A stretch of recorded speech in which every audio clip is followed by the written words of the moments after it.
It's a season of scams, and that has kept the deal street busy.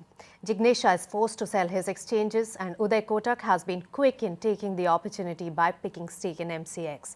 Now, 5 years back, Ramalinga Raju didn't know how to get off the tiger he was riding without being eaten by it, and the Satyam scam surfaced. It was Advantage Anand Mahindra then. Now, Subrata Roy will also be spending 6 hours a day outside Tihar jail to find buyers for his overseas hotels. So deals are driven by such opportunities, and scams do present many. In this special edition on scams and deal scenario, we have a panel of experts to talk about the aftermath of scam and the ways to turn around the company in the best interest of the investors. Joining us are Shardul Shroff, Managing Partner at Amarchand and Mangal Das, Avinash Gupta, the National Leader of Financial Advisory at Deloitte, and Kiran Karnik, who is a former President of NASSCOM. All of them joining us. Thank you, gentlemen, and welcome to the show. Now, my first question is to the deal maker. Now, Mr. Gupta, you have done many deals. Do you think that such opportunities are looked out by the deal street?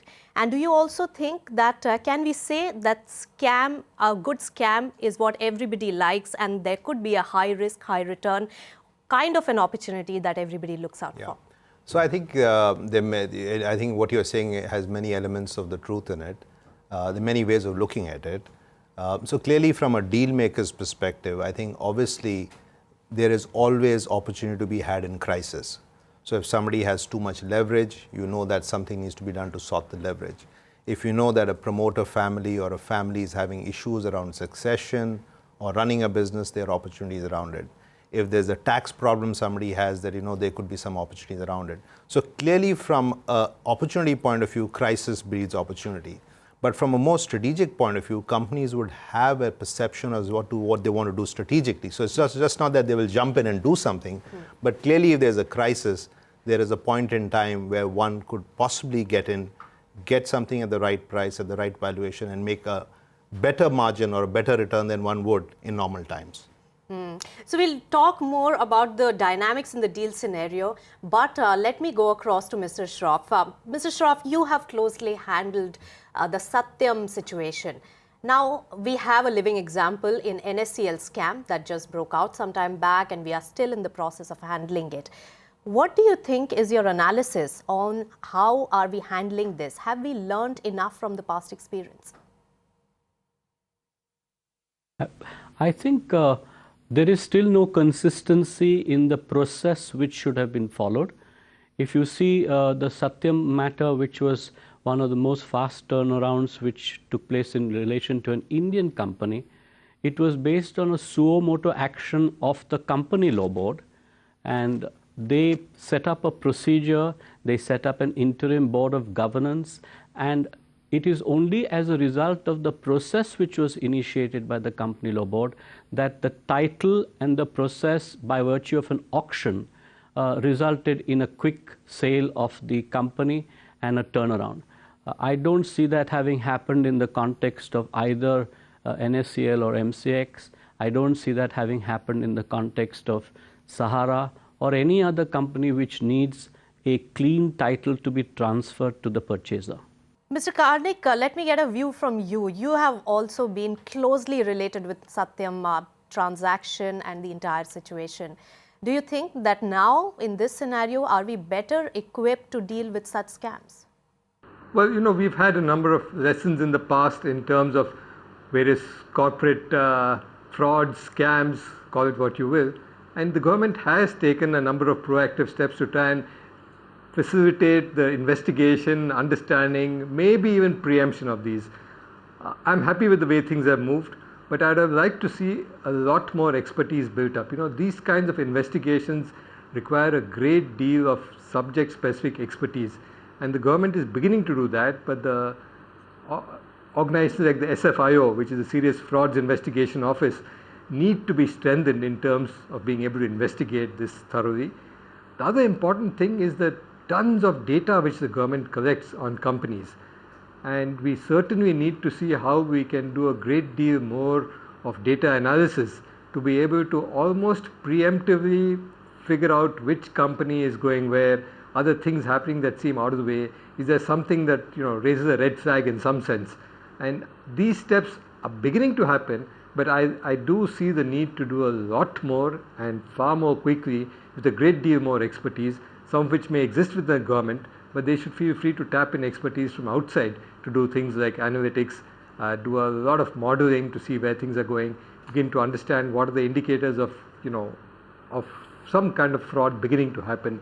These would be the preemptive steps. So yes, in summary, a lot of good steps, positive direction, good trends, but being an impatient person, I would like to say more and quickly. Right. Mr. Shroff, coming to you, the point that you made about the way Satyam was handled and the way MCX sale happened this time, and also remember that Subrata Roy has been asked to sell his assets. What is the difference in the handling of the situations now and the way a big scam like Satyam was handled then? I think in the case of Satyam, clearly just what Kiranji just said, the recognition that you need experts to really handle a large-scale fraud where there were approximately 53,000 employees needed a very different treatment.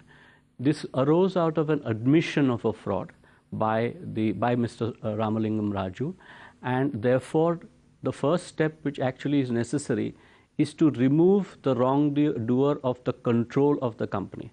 So the initiation of the directors in terms of Mr. Parekh, Mr. Achyutan, Mr. Manohar, then Mr. Mainak, Mr. Kiran Karnik. So these are some of the, and Mr. Tarun Das. I think the fact that they replaced the original board by the new board with an immunity while they were managing the company was the most critical, because you cannot have a wrongdoer in charge or in control of a company which has suffered a fraud. So I don't see this having happened either in the MCX case, or I don't see it having happened in the Sahara matter. So when you leave a person who is really a shareholder, it is the shareholder's own interest that they will look at, and not really the minority or not really the investors who have put in monies and who are facing a situation where they don't see how their money is going to be returned, and issues therefore of an insolvency kind of situation is something which is problematic and which was avoided in the case of Satyam. I see that is a continuing problem in the case of both MCX and in the case of Sahara. So the process has to be court driven, or the process has to be company law board driven or tribunal driven, because they are then in ceasing of the property of the company and its application. This is where I find the biggest difference between the Satyam process and what is happening in the other two matters. You're making a very pertinent point, because what is happening in FTIL as well as in Sahara right now is that the promoter or the so-called perpetrator himself is selling the assets. Now, is this in the best interest of the shareholders is to be seen. But I'll throw a question to the deal maker then. Mr. Gupta, how do you see this situation? But these are also competitive bid process. So do you think that there is no stamp of credibility when such a scenario is handled by the so-called perpetrators themselves? No, I think, it's not that the perpetrators themselves only are running the process, right? So I think each case has its own unique situation. In the case of, I guess, the software company which we are referring to, there were different scenarios. In the case of the other situation right now, where most of the assets are properties which are hence given on management contracts to other people, I think the situation is quite different. So I think clearly from a perspective of a buyer, it's always good to deal with a set of people who you assume are keen to do a transaction, are keen to do it in a transparent manner, and are putting all the facts forward in terms of making the transaction happen in the best possible manner. So obviously when you've got insiders involved who have got other conflicts of interest, possibly the best possible quality of information is not coming through, or the quality of information which is coming through sometimes may be suspect, or the quality of information may not come through properly so as to delay their process if it's in their interest to do that. So clearly from a buyer perspective, it's best to deal with people who are fair, who are transparent, and who are neutral, and like what happened in the case of the software company. But from a buyer perspective, clearly a transparent process And from a minority shareholder perspective, clearly a transparent process, an auction process should maximize the value in terms of what is available for them to take away at the end of the day.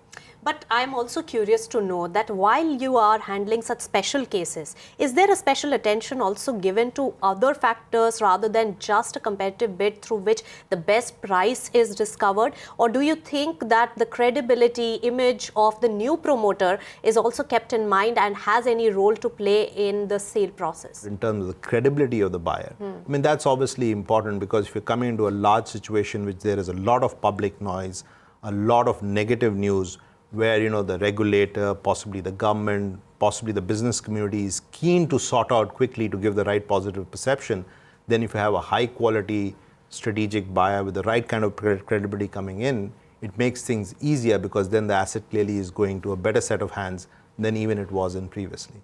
Ms. Karnik, what about the loss to the investors? As the value of the company erodes considerably in such situations, then they may not get the payback as well. The new laws on equivalent of what you might call a class action suit are most welcome. They didn't exist earlier, so we had this strange situation where you have some fraud happening and the shareholders in a foreign country, say in the US, get compensated in some way, but our own shareholders in this country get nothing. Very, very odd situation to be in, and I'm pleased that there is a corrective mechanism now through the law of being able to go ahead with the equivalent of a class action suit, so the shareholders can recover at least some of what they have lost. So on that, could I just add a point which may make some sense here? The point you well made, what happens to the smaller minority shareholders? So in a case where the company is already effectively gone belly up, I mean, the value of their holdings is pretty much eroded.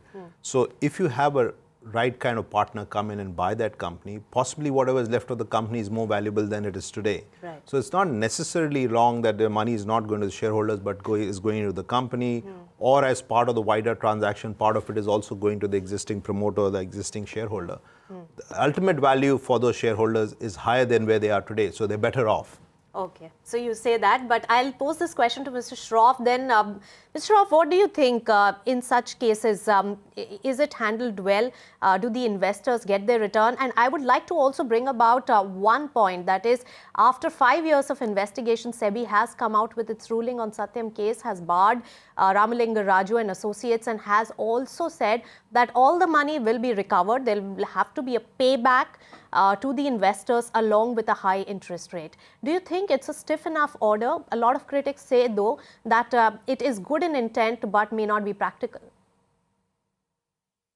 I think there are three aspects of what you're dealing with. One is it permissible under company law to make a private sale during an insolvency situation?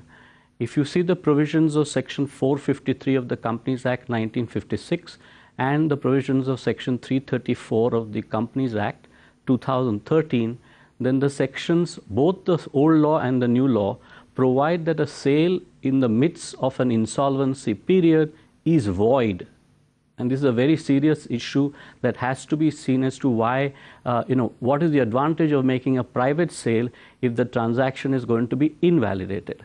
The second issue that has to be seen is that the claims are of the investors against the company, whereas the realization of the sale of shares goes to the promoter. Now, if it is going to go to the promoter, the company is still in an insolvent situation, and therefore, even if the sale of shares was to take place, if they are not paid because there is no capital remaining in the company, then the situation will be that the company will still face insolvency. That is exactly the reason as to why the court supervises the sale, and that's what happened in the Satyam case, of why the CLB supervised the process, and it was not as if the claims against the company's promoters was discharged. The point to therefore make is that in the Satyam case against, the entry into the company was by way of a preferential capital in excess of 25%, which triggered a public offer, and at the same time there was a simultaneous secondary preferential offer, which would therefore make up the minimum 51% to take control over the company. In the present case, if a promoter block is only sold, that doesn't resolve the problems of the company, because it is the company which is in insolvent circumstance, not the promoter. Mr. Shroff, in fact, we'd like to take a break at this point, and it is a very interesting discussion.